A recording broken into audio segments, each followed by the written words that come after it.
Ok, hola chicos, nuevamente. Vamos ahora con la clase para el día de hoy de envase y embalaje.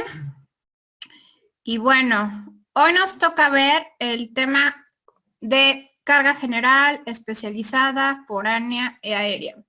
Me gustaría revisar con ustedes qué fue lo que les llamó la atención de las diapositivas que les presenté con respecto a este tema. ¿Hay alguna pregunta, alguna duda para que, bueno, si no, haga algunos comentarios y con respecto a algunas situaciones que podemos llegar a encontrar al momento de nombrar las mercancías en los diferentes medios de transporte?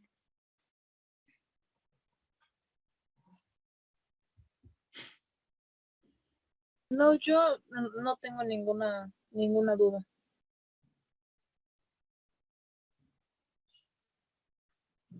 Ok, Javier.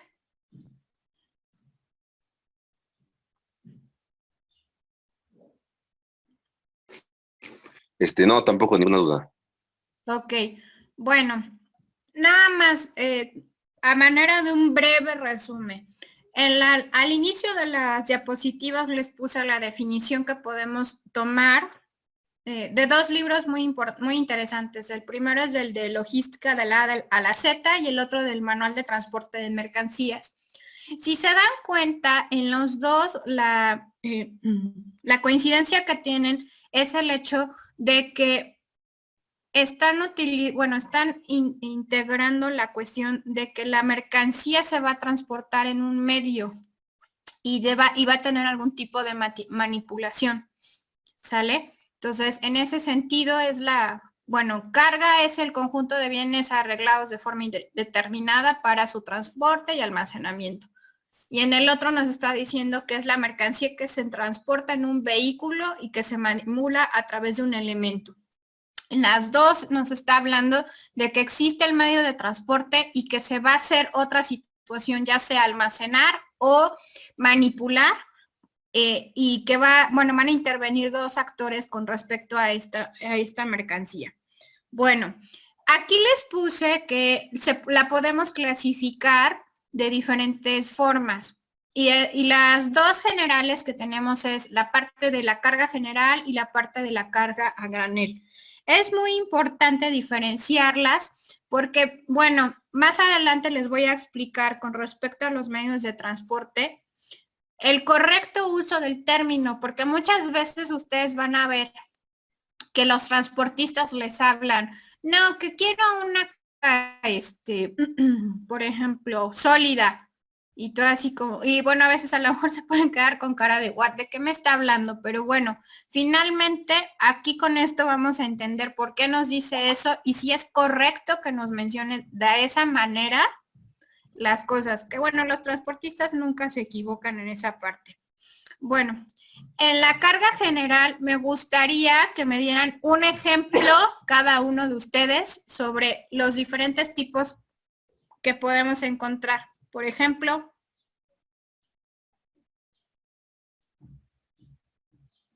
mencióname un ejemplo de carga general.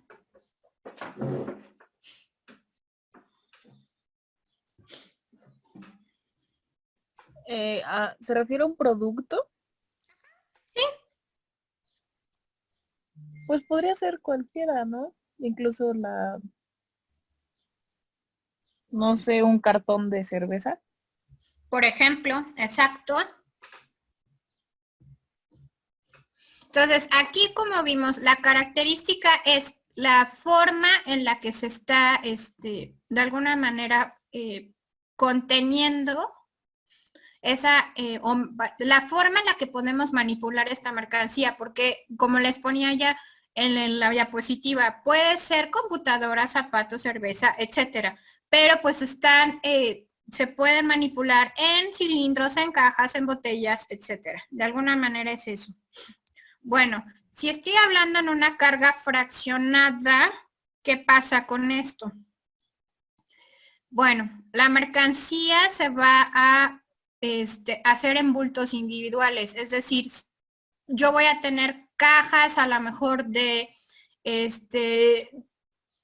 toallas de papel, por ejemplo, o voy a tener bultos de arena, o voy a tener bultos de harina, etcétera, ¿no? Está de alguna manera acondicionada, como dice la definición, para su manipulación en el transporte. Y esto lo hace más fácil al momento de hacer la carga y descarga para poderlo subir a un medio de transporte en específico. Bueno, si yo les dijera, por ejemplo, que cuando me hablan de una, en el transporte aéreo tengo de alguna manera 3 tipos de carga. Cuando me hablan de la carga convencional, me están hablando de la mercancía que viaja suelta. Es decir, yo puedo mandar a lo mejor una caja de toallas de papel que son para las manos. Entonces podría ser, esa la podrían llegar a considerar como una carga convencional y nosotros la podríamos llegar a entender como carga general. ¿Sí me expliqué?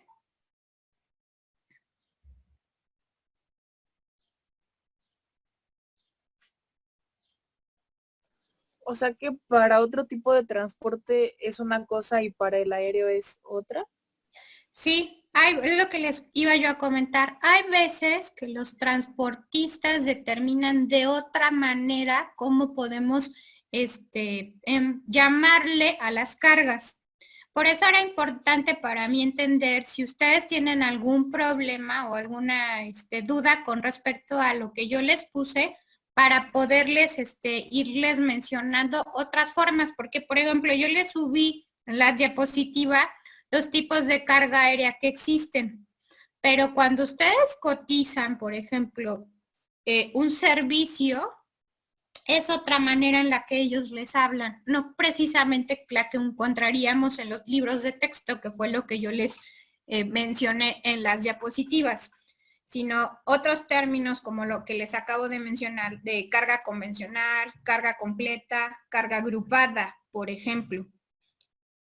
Esos 3 términos los utilizan mucho en la carga aérea para, de alguna manera, poder identificar bajo su terminología de ellos como transporte, cómo la pueden ubicar para poder ofrecer el servicio. ¿Sí me expliqué?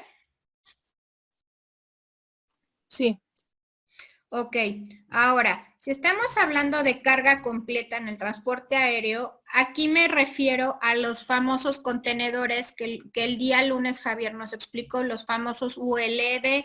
Es decir, yo puedo solicitar un ULD para mí solito. Es como si yo solicitara un contenedor marítimo, por ejemplo, que fue lo que nos explicaste tú, Andrea. Entonces, si yo hablo de una carga completa en el transporte aéreo, me estoy refiriendo a que solamente yo voy a tener ese ULD para mí solito. Y por lo tanto, ahí, bueno, no voy a tener lo que sería una, ¿cómo se dice? No voy a compartir ese ULD con otro tipo de clientes, por ejemplo. Ahora, cuando estoy hablando de la carga agrupada, es cuando de alguna manera puedo consolidar mi carga con otros clientes. Es decir, voy a compartir mi ULD con otro tipo de clientes. Y esto de alguna manera hace más accesible, bueno, tener un precio más accesible y bueno, siempre y cuando, bueno, también esto no lo puede ofrecer el transportista, ¿no? Que pueda yo, si él está viendo que nada más voy a enviar una caja, pues lo más conveniente es que lo comparta con varios y que no pague un solo LD, porque eso incrementaría mi costo, ¿no? Por ejemplo.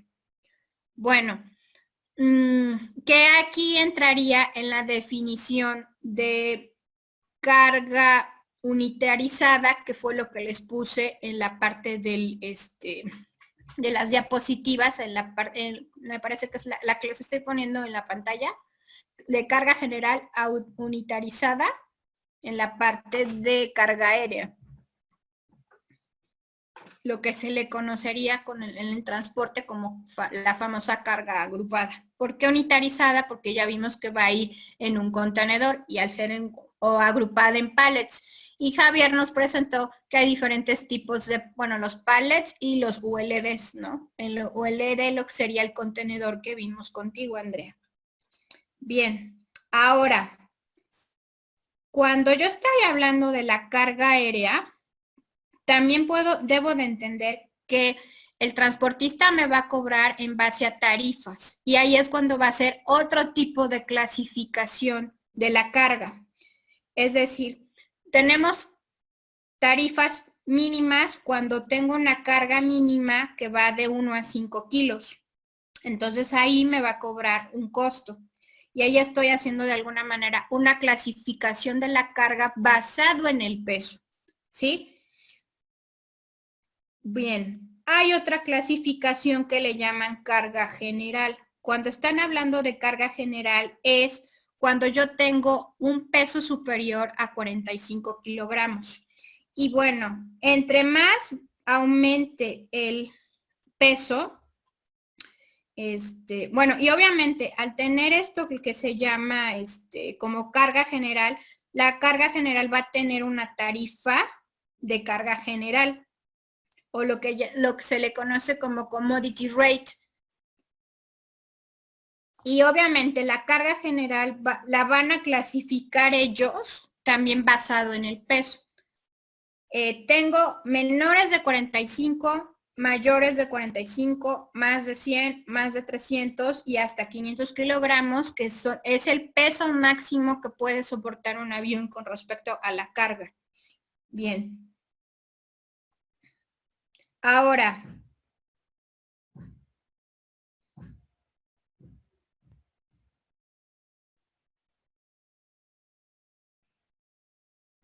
¿hasta aquí alguna pregunta con esto de la clasificación de las tarifas? Bueno, hay otra que se llama la tarifa de comodidad o preferente o específica de comunidad. Esta se utiliza para, por ejemplo, frutas, legumbres, comestibles, artesanías. Digamos que son los productos que podríamos llegar a considerar como tipo perecederos. Y bueno, en este tipo de carga, la finalidad es que son productos que no los vas a estar mandando constantemente. A lo mejor puede ser como tipo muestras y bueno, o a lo mejor algún tipo de urgencia, pero en este tipo de productos que son perecederos y que no vas a estar mandando constantemente. Entonces, por eso le llaman carga de comodidad o carga específica.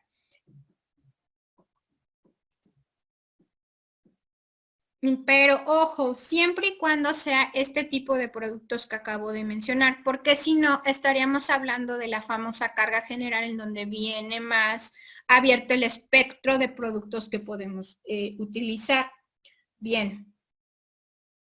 Hay otro tipo de carga que tiene que se le denomina la famosa tarifa promocional. Bueno, aquí en la tarifa promocional, ¿qué se hace? Yo puedo, por ejemplo, son tarifas autorizadas por los gobiernos por algún tipo de acuerdo bilateral. Es decir, yo puedo a lo mejor como gobierno poner en el tratado que voy a promover un determinado producto para que llegue a ese mercado y de alguna manera puede ser como para que, como dice el nombre, para poderlo dar a conocer. Entonces, este tipo de tarifa yo debo de solicitar ante la Secretaría de Comunicaciones y Transportes la tarifa y bueno, debo de decir cuál es la ruta, el peso del embarque. Si yo estoy, por ejemplo, en algún tipo de programa de fomento a la exportación, señalarlo. y el tipo de cuota que me puede llegar a dar. En este caso sería también la comunicación con un freight forward o directamente con una aerolínea para ver la tarifa que me están indicando y la ruta que va a seguir de vuelo esta carga. Y bueno, hay una que también se llama la Class Commodity Rate. Esta se utiliza mucho para animales vivos, materiales impresos y restos humanos. Es otro tipo de clasificación de carga dentro de las tarifas que nos pueden dar las líneas aéreas. Bien, hasta aquí alguna pregunta con respecto a lo que vimos sobre cómo pueden en este caso en el transporte aéreo, llamar también a las cargas. No, yo no tengo duda, profe. Javier. No, tampoco ninguna duda. Ok, bien. Les voy a pasar otra, bueno, que es la del transporte terrestre, pero me refiero al autotransporte. Bueno, en el autotransporte tenemos otra situación. La carga la van a denominar de 4 formas. Es decir, nos pueden decir, cuando nos hablan de un camión completo o carga completa, significa que aquí voy a, de alguna manera, a compartir mi servicio con otro cliente. Lo que se le conoce el famoso truckload.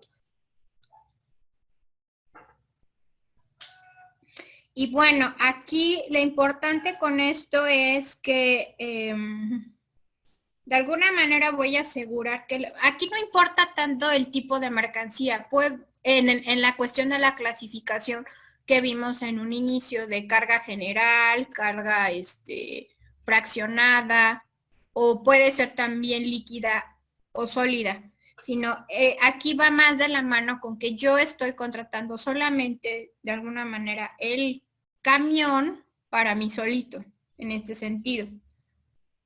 Ahora, cuando me están hablando de carga fraccionada, también ellos le llaman carga consolidada. Aquí es que mi carga va en pallets y yo lo podría entender en la clasificación de los tipos de carga como una famosa carga unitarizada, ¿sí?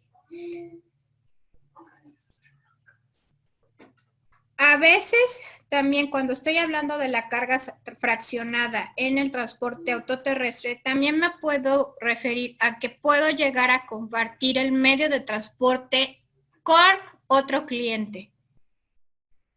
Porque lo que yo tengo es insuficiente para llenar un camión. Bueno, y aquí también el transportista debe de generar un envío, pero con clientes cuyas mercancías sean afines, porque si estamos hablando de que yo mando algo frágil y otro cliente está mandando a lo mejor algún tipo de mercancía muy pesada, pues obviamente mi mercancía se puede ver afectada por esta mercancía, aunque le pongan algún mecanismo de bloqueo para que pueda soportar el trayecto, pero pues ya saben que en nuestro país hay baches y carreteras con hoyos, etcétera, entonces pues va a ser muy difícil por más mecanismos de bloqueo que le pongan. Por eso es importante que cuando yo contate una cuestión de carga fraccionada, tome en cuenta esto el transportista para que de alguna manera pueda enviar mercancía afín, si así lo queremos ver. Y el otro es la paquetería. Aquí también la paquetería la consideran como carga fraccionada porque por la parte de que puede recolectar diferentes tipos de mercancía y el peso es variable. El peso máximo en paquetería que se tiene es hasta 100 kilos. Y bueno, las tarifas van en sentido del peso. También hay empresas de paquetería que les pueden limitar el número máximo de bultos que pueden llegar a manejar y el tipo de mercancía que también pueden incluir, ¿sale? Y bueno, ahora, es diferente la carga de mensajería a la de paquetería. Cuando yo estoy hablando de una carga de mensajería, me estoy refiriendo a que estoy enviando documentos o mercancías de hasta un peso de 2 kilogramos. Entonces, aquí también hay que tener esa distinción. En la paquetería yo tengo la cuestión de que el transportista cuenta con infraestructura y medios para llevar a cabo la cuestión de clasificación, almacenamiento, recolección, tratamiento de mercancía, el reparto, etcétera. Pero hay algunas que, por ejemplo, pueden llegar a limitarnos en cuanto a las dimensiones, porque precisamente ustedes lo pueden ver, no hay camiones de DHL, de UPS, de estafeta, etcétera, tan grandes en la cuestión de reparto y de recolección. Sí tendrá la infraestructura de DHL, por ejemplo, de tener aviones y camiones para poder hacer el envío, pero en la parte de recolección, pues su infraestructura es limitada. Entonces, por eso en la parte de las dimensiones o inclusive del peso, puede ser un limitante para utilizar, para poder decirte que este tipo de carga no la voy a llevar, ¿sí? Bueno, ¿hasta aquí alguna pregunta? En este caso, por ejemplo, poniendo los de DHL y así, Amazon, ¿dónde entraría? Amazon utiliza otros, bueno, mensajerías para poder hacer esa parte. Servicios de mensajería. Puede utilizar UPS, puede utilizar DHL, son convenios que tiene con esas empresas para poder hacerlos, pero Amazon lo que te está ofreciendo es la parte de poderte colocar diferentes productos. La parte logística de la transportación la hace a través de otras empresas.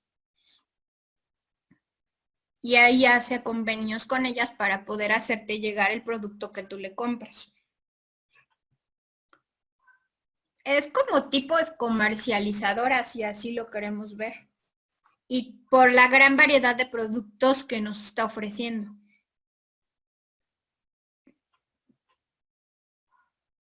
Ok, gracias. Bien, ahora, hay en la cuestión a la contratación de servicios para el autotransporte, tenemos en nuestro país 3 tipos de servicios de carga. Y bueno, estos servicios están reglamentados por la Secretaría de Comunicaciones y Transportes, porque nuestra legislación establece que las empresas transportistas estén controladas por mexicanos, es decir, eso creo que ya lo habíamos comentado en otras clases. Las concesiones para los medios de transporte, exactamente, son otorgadas solamente a nacionales. Entonces, ustedes si se dan cuenta, es DHL de México, aunque DHL es una empresa internacional, por ejemplo. UPS, United Parcel Services, me parece. También es una empresa internacional, pero es UPS de México. O sea, estas concesiones son para mexicanos.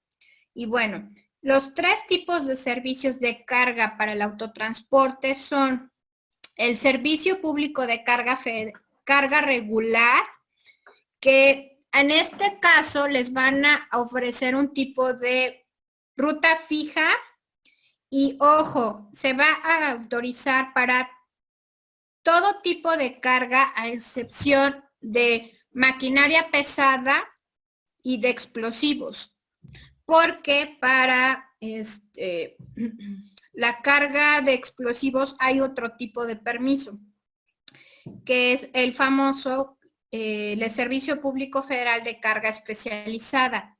Y ahí es para bueno, perdón, me equivoqué.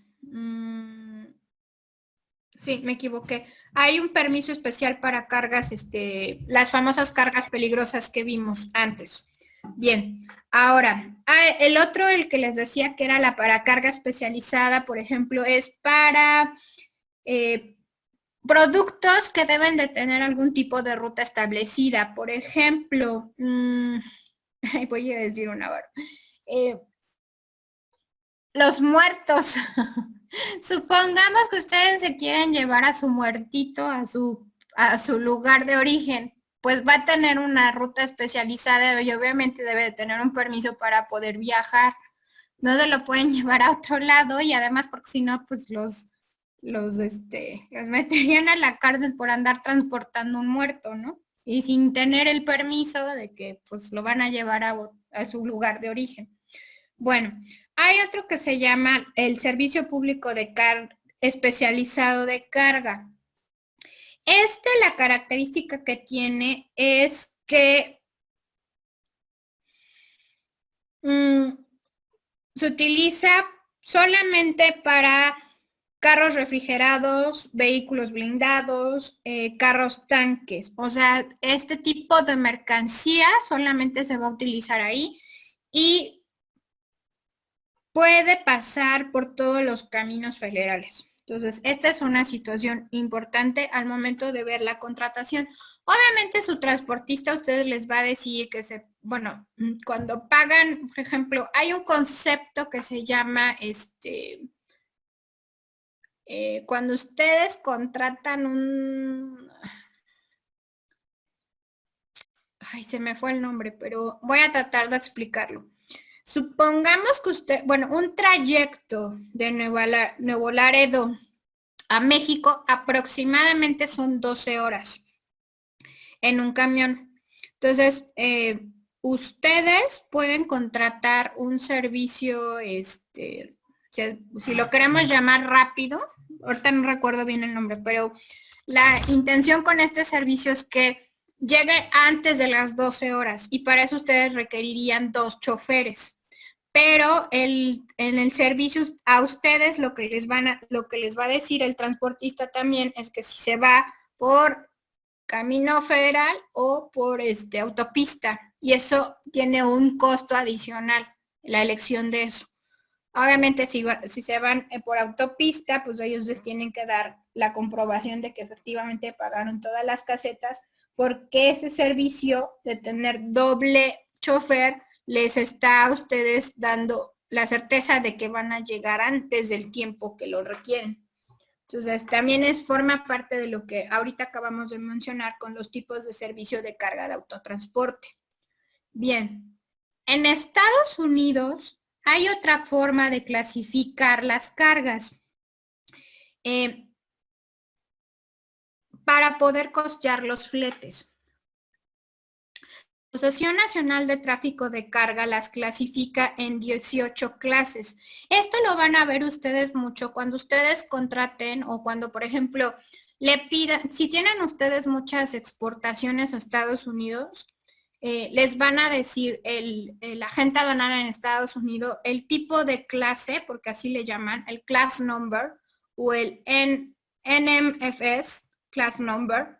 Entonces, este número les va, de alguna manera, es una clasificación basado en 4 características de la transportación, que es así como ellos clasifican las cargas para poder decirte cómo la van a, cómo te van a cobrar ese servicio. La primera característica es la densidad, la segunda es la capacidad de estibar, la tercera es la maniobra y la cuarta es el riesgo. Ahora, lo importante aquí de esto es que entre más pequeño sea el número de la clase, más barato y más fácil será poder transportar el producto. Entonces, este concepto hay que tenerlo muy en cuenta al momento de que yo quiero, de alguna manera, poder contratar algún servicio de carga en Estados Unidos. Por ejemplo, yo que manejaba mucho con partes y componentes de las computadoras, las famosas tarjetas, nos lo clasificaban como medios de, en la clase 100. Esa clase era bien, o sea, casi ni pesaba. Y bueno, ahí estoy hablando de la característica de la densidad, la capacidad de estivar, pues creo que la caja permitía hasta 2 estivas máximo. La maniobra era mínima, o sea, no requería mucho el poderla manejar. Y el riesgo pues también, porque salvo que la pusieran con algo que pudiera explotar, pero pues de ahí en fuera no era de alto riesgo ni para el transportista ni para otro tipo de personas. Pero bueno, entonces este tipo de cosas la van a ustedes a tener mucho. Sus agentes aduanales en Estados Unidos se los pueden llegar a requerir, y si ustedes no conocen, pues coméntenles para que ellos los orienten con respecto a este famoso NMFC o Class Number. Y bueno, normalmente son utilizados, como les dije, para costear los fletes en Estados Unidos. Los utilizan mucho UPS, hay una empresa que se llama Yellow también en Estados Unidos, con la que se utiliza mucho de transporte. Ellos utilizan mucho esa parte. Y bueno, ustedes también ahorita, como les acabo de decir, lo pueden buscar en internet y van a ver que son 18 tipos de clases, y ahí pueden también ubicar ustedes las diferentes tipos de cargas que hay con respecto a eso. ¿Hasta aquí alguna pregunta? Con el ejemplo que nos dio, comentaba que era un máximo de 2 estivas. Entonces, aunque tú tengas un costo menor en peso, aumentaría en volumen. Bueno, en espacio. ¿Es correcto? No, yo lo que me refería es la cuestión por ejemplo, de las 4 características de la transportación para poder hacer las clases. O sea, las 18 clases están basadas en 4 características: la densidad, la capacidad de estivar, la maniobra y el riesgo. Yo les dije que, por ejemplo, mis cajas eran muy pequeñas y solamente tenían permitido hasta 2 estivas. Pero eso era en la cuestión de, porque te lo preguntan, ¿cuánto permite estivar tus cajas? Y bueno, eso como parte de nuestro trabajo en logística, en comercio exterior, debemos de conocer el máximo permitido de estivas que tiene nuestro producto, para que ellos puedan hacer la clasificación dentro de estas 18 clases. Ah, ok, ya. ¿Sí? Ok. Sí, ya. ¿Alguna otra pregunta con respecto a esto? Ok, bueno, y bueno, aquí con la parte de los contenedores, para la parte del tipo de carga en el transporte marítimo, unitarizada o pallet o contenedor, que más que nada es el contenedor que utilicemos para poder manejar nuestra carga. Aquí más que nada también era lo que nos explicaba Andrea en su presentación del día lunes, los términos LC, LF, Full Container, Load Container. Entonces, bajo esa clasificación es como nos manejaríamos en el transporte marítimo. Sobre todo. Bien. ¿Alguna pregunta? No. Ok. En el transporte ferroviario es diferente en la cuestión porque, por ejemplo, si se dan cuenta, y lo vimos en los tipos de contenedores, el transporte ferroviario tiene la capacidad de que existen diferentes tipos de carga. O sea, puedo yo tener carga granel, pero puedo tener carga líquida, puede ser líquida o sólida, pero también puede ser unitarizada, etcétera, ¿no? O sea, aquí es la situación de que en transporte ferroviario hay que ver qué tipo de tarifa nos cobran con respecto a la carga.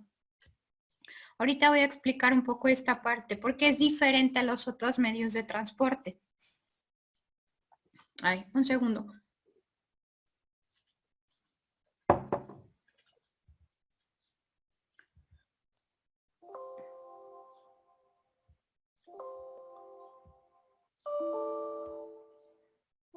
Ok. Es decir, a ver, ahorita los voy a decir, espérenme, permítanme. Hay una tarifa, bueno, en con respecto a cómo cobran el transporte ferroviario, le llaman tarifa única de carga y express, la famosa TUSE. Esta tarifa así como lo mencioné con el autotransporte, está regulada por la Secretaría de Comunicaciones y Transportes y va a contener las cuotas a cobrar por el servicio ferroviario. Aquí también, como lo comenté con la cuestión del autotransporte en Estados Unidos, que está dividido en 18 tipos de clase, en México tenemos 23 rubros y se expresa en moneda nacional por cada 1000 kilogramos. Para poder calcular esta tarifa se va a tomar en cuenta el peso de la mercancía, la cuota que nos ofrezca la empresa de la concesionaria ahora sí que, acuérdense que en México tenemos empresas que están de alguna manera que llevan, ¿cómo sería? El transporte por ferrocarril, si así lo queremos llevar. Es decir, hay diferentes empresas que los manejan. Entonces, perdón, lo que se le conoce como los operadores. Entonces, es decir, las compañías que manejan los servicios. Está Ferromex, pero está Ferrosur, pero está Kansas City Southern de México, pero está también en la parte de Oaxaca, que está el ferrocarril del Istmo, pero también está Ferrosur, pero también en Chiapas está Mayab, pero está Ferrovalle. Entonces, todas estas empresas son las que administran los servicios de las vías de ferrocarril en todo el país. Bien, entonces, con respecto a las tarifas que ofrecen, les decía que se calcula basado en el peso de la mercancía, la cuota y la clase de mercancía, la distancia que van a recorrer y algún tipo de gasto adicional como puede ser el arrastre, cargos por demora y servicios varios. En los cargos por demora era lo que les comentaba como la parte de, por ejemplo, ustedes no pueden, es como con los barcos, ustedes no pueden llegar el día que se va a ir el barco, ustedes tienen que llegar antes, porque acuérdense que no son los únicos que se van a acomodar para poderse subir ese barco. Igual lo mismo pasa con el transporte ferroviario. Entonces, si ustedes llegan tarde, y más si, por ejemplo, estamos hablando de que van a compartir una ferrotolva no la van a compartir, pero pueden compartir, por ejemplo, ¿qué será? Un vagón de tanque no, pero un furgón, por ejemplo, no deben de llegar el día en el que pueden ustedes, en el que les pide la compañía para que puedan hacer todo ese tipo de maniobras y que los pueda considerar para que no les cobre estos cargos por demora. Eso es muy importante. Los transportes de ferrocarril son muy precisos al momento de tener que decirles tal día, tal hora, tal fecha para que ustedes estén y que puedan evitar este tipo de, sobre todo también la parte en donde algunos, porque también pasa como en los contenedores marítimos, ustedes se van a bajar, entonces puede ser que se bajen en alguna estación, entonces también requieran el tenerle exactamente en el tiempo que lo necesitan para poderlos acomodar de acuerdo a la estación en la que se van a bajar, ¿sale?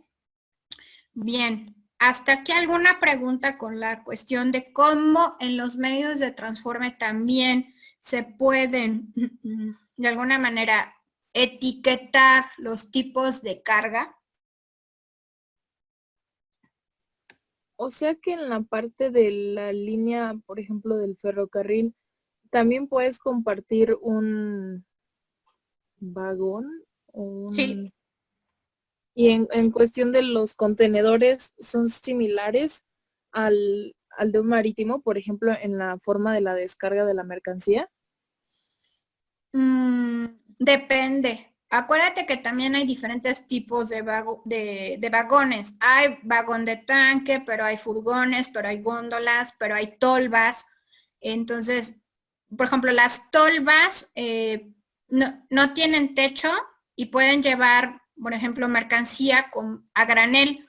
Es decir, puede haber una tolva de cemento, bueno, cuando yo trabajaba para el grupo Resistol, utilizaban las tolvas para poder transportar el poliestireno, que eran las bolitas estas que les explico que son de plástico, y las transportaban ahí. Las góndolas, por ejemplo, se utilizan para para facilitar las maniobras de carga y de descarga. Hay las que transportan como los contenedores marítimos, los de 20 y 40, esos también. Por ejemplo, los vagones de tanque son para productos químicos o alimenticios, por ejemplo, ahí es el que vimos en el video del lunes, que podría utilizar Javier para para el tequila, para cerveza, para leche, por ejemplo.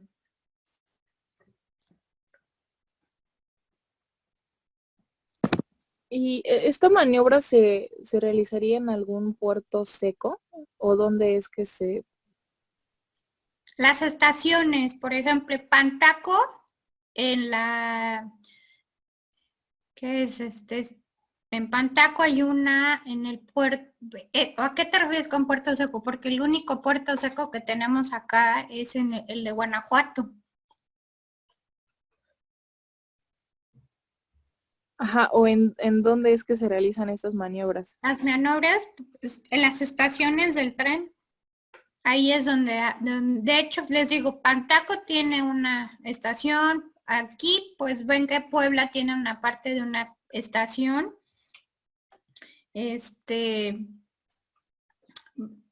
Veracruz. ¿Qué otro lugar? Ay, ahorita se me viene a la mente. Ay, espérame.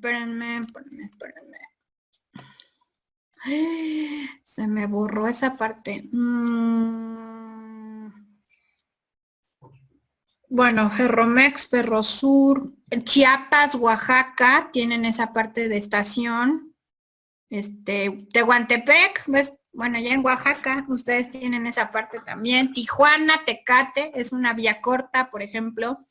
Hay otra que es la de Coahuila, Durango, por ejemplo. Hay una que va de Ojinagua a Topolobambo, en la parte norte del país.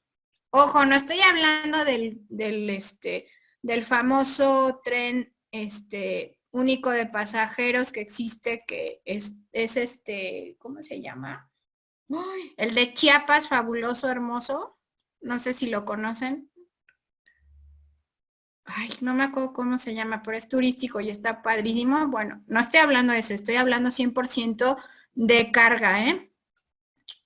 Pero sí, en cada una de estas estaciones deben de existir estos. De hecho, Puebla tiene una que es la que ahorita últimamente ha sufrido de varios robos y pues, la consideran de alto riesgo para el transportista porque pues, efectivamente pues se llevan los vagones del tren. Sí, se supone que el de Chiapas creo que es el Mayab, pero también está uno en Chihuahua, me parece. Creo que Sí, también pero esa es la que te digo de Chihuahua, es solamente para pasajeros. Ah, ok. Sí, es que ahorita no me acuerdo del nombre. ¿Cómo se llama la de Chihuahua? Ay, no me acuerdo del nombre, pero Chepe, sí. creo. El Chepe, exacto. Pasa por Chihuahua, pasa por Sinaloa, etcétera. Y ese es solamente de pasajeros, pero no. La que yo les estoy hablando es de transporte 100% de mercancía. Hay muchas empresas que lo utilizan. Por ejemplo, es para poder, de alguna manera es un servicio económico para poder transportar grandes volúmenes. Y bueno, pues si existe la infraestructura, aunque está súper viejita, porque hablamos de la época de Porfirio Díaz, imagínense. Entonces, pues sí es un reto, el que todavía continúen utilizándola, y bueno, más porque se supone que está concesionada a estas empresas. Bueno, las concesiones en el servicio de transporte ferroviario tienen un plazo de 50 años y se pueden prorrogar, pero pues obviamente, como lo comentamos en la parte del autotransporte, estas concesiones son para personas morales mexicanas. Sí puede haber una participación extranjera, pero el capital mayoritario debe de ser mexicano, ¿sale? Bien, ¿hasta aquí alguna pregunta con respecto a cómo denominamos en los diferentes tipos de transporte las cargas? ¿No? No, yo ya no. Ok, Javier, ¿alguna pregunta, alguna duda con respecto al tema del día de hoy? Ok, bueno, entonces, con respecto a nuestra materia, el próximo día lunes tenemos para revisar, por favor, bueno, ya vimos los contenedores, ya ustedes nos hicieron favor de explicar los diferentes tipos de contenedores que existen en los diferentes medios de transporte. Y bueno, solamente les pido por favor que vean la parte de las dimensiones de los contenedores, y el día lunes vamos a hablar acerca de los equipos que se utilizan precisamente para poder manejar los contenedores, que ese sería el tema que vamos a revisar. Obviamente nada más les pido que revisemos bien el link que hay de las dimensiones para que vean que existen diferentes tipos. Y bueno, ustedes en su investigación ya profundizaron que existen diferentes medidas para los contenedores y ya vimos por qué existen estas diferencias en las medidas, pero nada más como retomarlo para poder tener en cuenta que están estas diferencias. Y el tema que revisaremos será los equipos para manejo de contenedores, que ya están las diapositivas disponibles para su revisión, y podamos abordarlas el próximo lunes en clase.